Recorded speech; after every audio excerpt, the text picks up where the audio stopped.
नमस्कार दोस्तों, आप देख रहे हैं स्पोर्ट्स और आपके साथ मैं हूं अपूर्व मिश्रा। अक्सर अपने गुस्से को लेकर कोहली जो है वो ट्रोल हो जाते हैं और सोशल मीडिया पर छा जाते हैं। लोग उनके ऊपर बात करने लगते हैं और फिर कहने लगते हैं यार कोहली को ज्यादा ही गुस्सा करते हैं।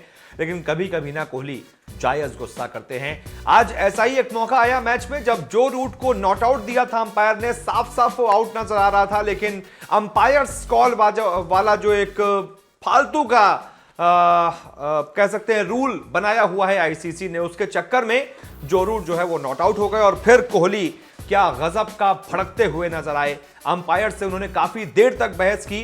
अंपायर थे नितिन मेनन साहब, 22 गज की पट्टी पर थोड़ी सी दूर वो खड़े थे। सामने एकदम बल्लेबाज आउट होता है लेकिन उनको नजर नहीं आता है, वो नॉट आउट दे देते हैं।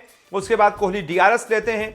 डीआरएस में साफ तौर पर नजर आता है कि विकेट के सामने खड़े हुए हैं जो रूट, विकेट को बॉल हिट भी कर रही है। अब क्योंकि नितिन मेनन महान साहब ने उसको नॉट आउट दे दिया था और इसीलिए वो अंपायर्स कॉल इंपैक्ट पे हुआ। इंपैक्ट जो है वो एकदम ऑफ स्टंप के सामने हुआ था बॉल का, लेकिन उसे कहा गया वो अंपायर्स कॉल है और इसी वजह से आउट होते हुए भी, सीधा सीधा विकेट को बॉल लगते हुए भी जो रूट बच गए। जिसके बाद कोहली का गुस्सा होना लाजमी था, एक कप्तान का गुस्सा होना लाजमी था। उन्होंने थोड़ी बहस भी की नितिन मेनन के साथ।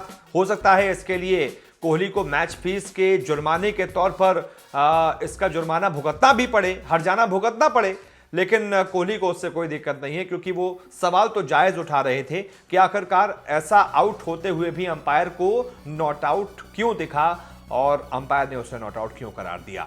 और अभी टीम इंडिया 4 विकेट ले चुकी होती, रूट आउट हो चुके होते तो टीम इंडिया की जीत की गारंटी और ज्यादा बढ़ जाती। बहुत बड़े विकेट हैं जो रूट, और अंपायर्स ऐसा नहीं है कि इस फैसले की वजह से ही विवादों में आए हों।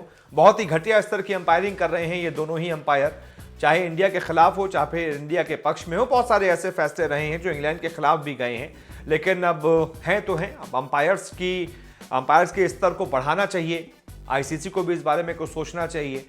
और कम से कम अंपायर जो सामने खड़े हैं उनको यार इतना तो कम से कम हमें उम्मीद करनी चाहिए उनसे कि वो मार्जिन ऑफ एरर थोड़ा कम रखेंगे और गलतियां थोड़ी कम करेंगे। लेकिन यहाँ पर तो हम देख रहे हैं गलतियों का पुतला कहते हैं ना इंसान, यहाँ पर गलतियों का पुतला इंसान नहीं है, गलतियों का पुतला ही अंपायर है। एक के बाद एक गलतियां करते ही चले जा रहे हैं।